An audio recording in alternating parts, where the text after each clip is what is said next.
Hello, what's up guys? How are you everyone? I hope everybody is well. Today I have one Nissan Maxima 2018 model, and this car have a problem. When I start car, engine light on, and that's the problem. When I reset and then again came engine light like this. So when I check with my diagnosis tool, I got fault active grille shutter A, active grille air shutter A fault. Fault code is P159F. That's the problem.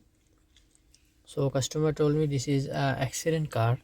So that's the problem, active grille shutter. Today I will show you where is the grille shutter and why this fault came again and again. Okay,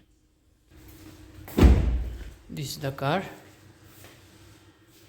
and here you can see they removed this grille shutter which came in front of condenser and radiator here. So they removed this grille shutter, and see inside here you can see one motor which people like press in black tie clip, these things. This one, that's the grille shutter motor. They remove grille shutter and motor only fixed like this. That's the problem. So if your car have same problem, check this grille shutter motor, okay, or grille shutter motor wiring, or if damage cause for accident. Okay, thank you.